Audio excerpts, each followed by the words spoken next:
to the Mind and Money podcast. I'm Val Stratford, a financial planner. And I'm Sherry, a financial coach. And today we are going to talk all about delegating at home to help free some space in your ADHD brain. One of the first things we want to talk about is why. And yes, it frees some space in your brain, but it also helps to lighten your load. And the more time you have that isn't like rigidly scheduled, the more time you have to be creative and think about all the things. And it just gives me a lot of calm and peace and gratefulness to have time that's not scheduled and not to have a mile-long list of the things that need to get done. And this is like me coming at it at a place right now where I feel like a lot of my time is scheduled and I have that mile-long list. So perfect timing for an episode like this. But speaking with clients that are either business owners or their employees, I tend to see that women in general, females in general, carry a lot more on their plate, especially when it comes to household duties. Would you say that's fair, that you're also seeing that as well? I definitely agree. I work with actually, I don't remember the last time I had a client that wasn't female, but I work with female clients mainly that have ADHD, mainly that are mothers in traditional male-female relationships. And I tend to see a lot of not only the mental load, but the actual task load fall on the female head of household. I see this as the women head of households being more like the manager of the household. They're moving all of the pieces, but they're also thinking about all of the things. And I think part of that is because women in general tend to have more of that household management, take care of the kids responsibility fall on them. But I think it's even more so for ADHD women because we think of all of the things all of the time and maybe not at the right time. We just have those busy brains and we think about all the things we want to do, all the things we need to do, all the things we can do. And we tend to keep it all in our heads and not let it out. And some of that probably comes from experiences of delegation that just went to shit. The busy brains is a huge part for me. I think that I'm always thinking about the bigger picture, the smaller things that need to be done, the decluttering, the this is happening next week, so we have to get this for it. Like the brain, my hamster wheels are always spinning. So when it comes to delegating, I also have a bit of a tough time, like totally giving a task away and being like, this is now yours. And to trust that it gets done in a way that I would want it to get done. But I know I have to let that go. I know part of that delegation comes, like part of that discomfort comes with the delegation of accepting that it's not going to get done how I want it to get done. And I can remember that as like from childhood, having chores and then feeling overwhelmed and then not wanting to almost like give those chores up because I didn't think anyone else could do it that way. And that really resonates with me too. And it's just trying to find those ways to just go with done is better than perfect for yourself and the things that you're doing, but also when it comes to delegation, and whether you're delegating that to a spouse or partner, a kid, somebody that you're hiring, being able to have that time back and that mental capacity back, just like letting it go. And it's hard. And this actually came from a book that I'm reading, How to ADHD. And one of the things that she mentioned was not to delegate part of a task, to really let a whole task, like in all the encompassing parts of it, go. And just a few examples are, instead of sending a spouse or partner or an adult kid to the grocery store with a list one day that you've created and that you've thought of all of the meals for, actually delegating okay, you're now responsible in a way that's a mutual conversation with a spouse or partner, like openly saying like, I'm feeling overstressed. I'm feeling like I have too much on my plate.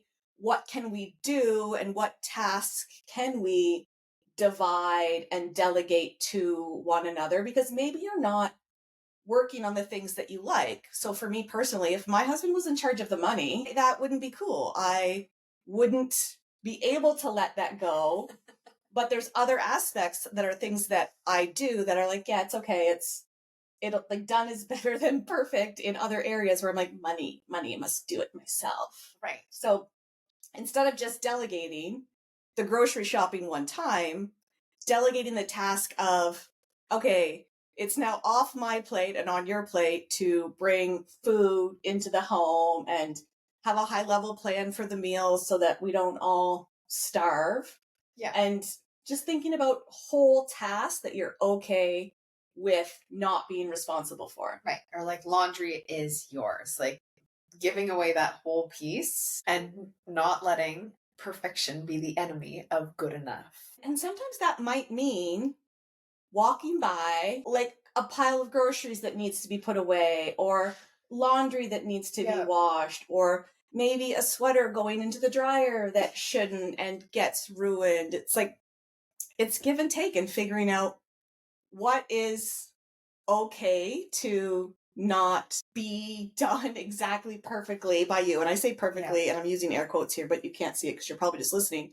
What the way you do it might be perfect to you, but somebody else in your household might think that you're a shit show, because we probably are. And if it comes to laundry, that probably means for us, baskets are piled up. Some way there's something that's happening with the task that the other people in our household are maybe not okay with. There's got to be some listeners out there like myself, when you're talking about like walking past the groceries or the sweater going in the dryer, I feel myself internally just wanting to help and wanting to stick my hands back into that task and be like, I've got this. Don't worry about it. Like, I'll just take this over. And I wonder, that piece of control that comes up, is it a piece of that ADHD of, I've done this so well and I've hyper focused on it so well. I've done this so well and I've mastered it, if you will. So then now that someone else is taking over my art of the family groceries, and a bit of the piece too that comes in is like, maybe not it being a part of my identity, but it being a way that I'm showing, not showing up. What's the word that I want? I think like maybe taking care of others. Yeah. Yes, like taking care and like being in that like maternal role, but it doesn't actually make me a better mom or wife. That's interesting. And I haven't read anything about this, but I wonder if naturally ADHDers are more led to being the helpers because we have those perfectionist tendencies, and we probably think we can do it better than somebody else. But we also really in tune to people's emotions. So if somebody's feeling a certain way about something, we can, like, if it's overwhelming them, we're like, oh, it's okay, I'll just do it. And yes, I wonder, it's easier, I'll just do it myself.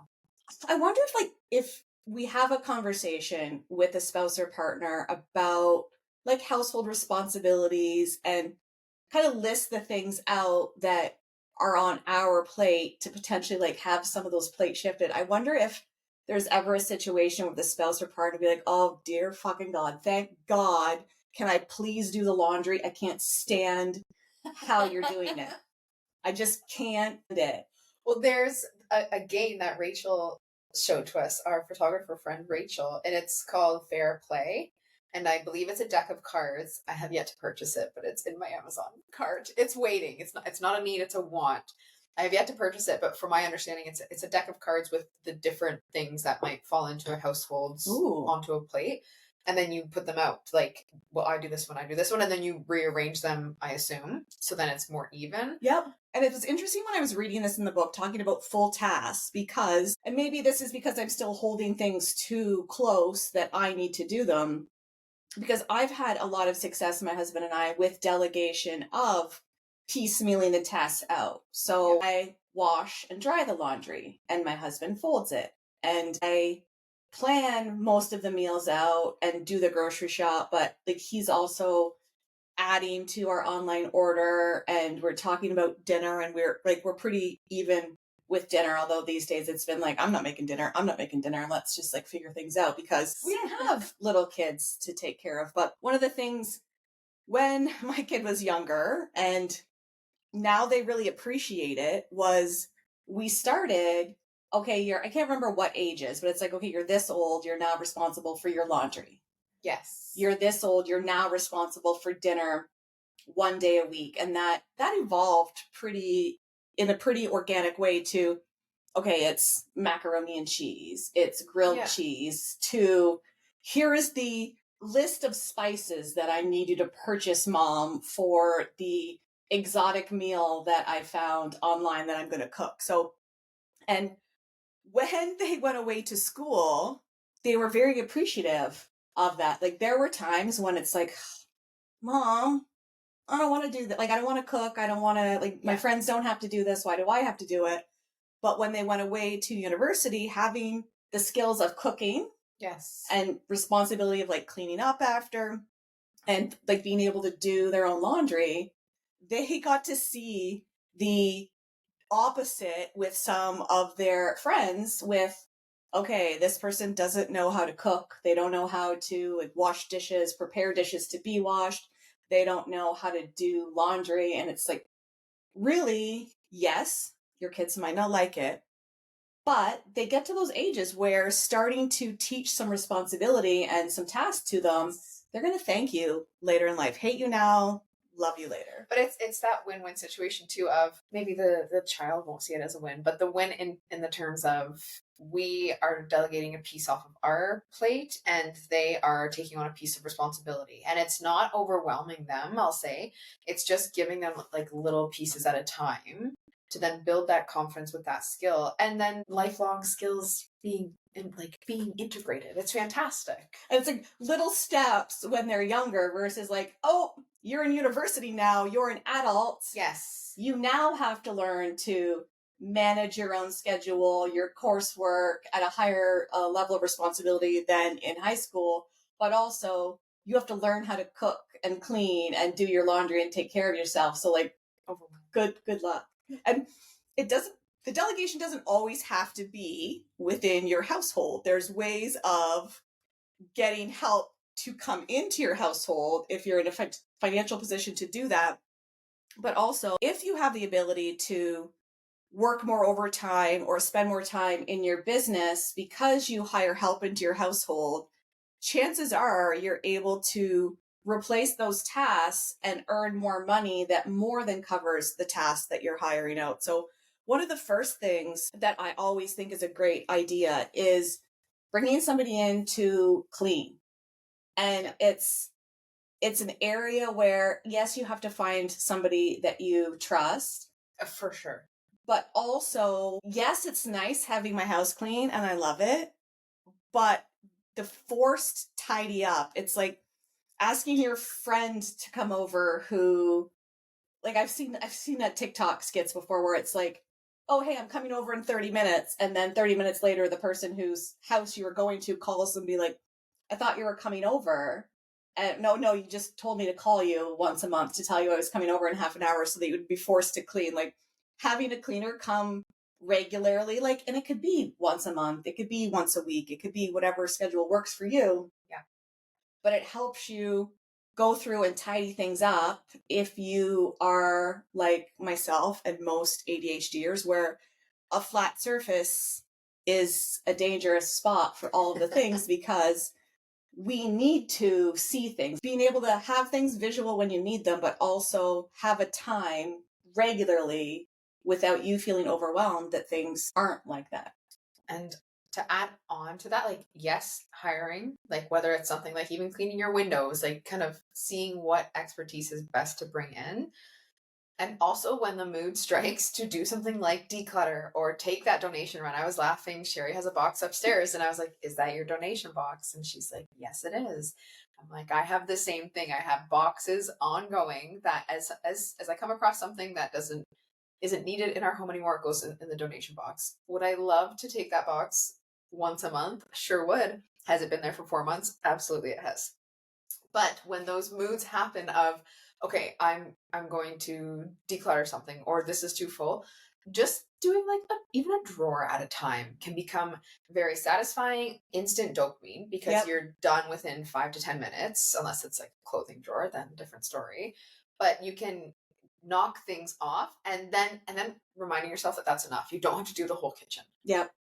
because I get caught in that trap of like, okay, and I want that dopamine again. So I'm going to do another drawer and another drawer. And I'm like, no, I only have 20 minutes to do this today.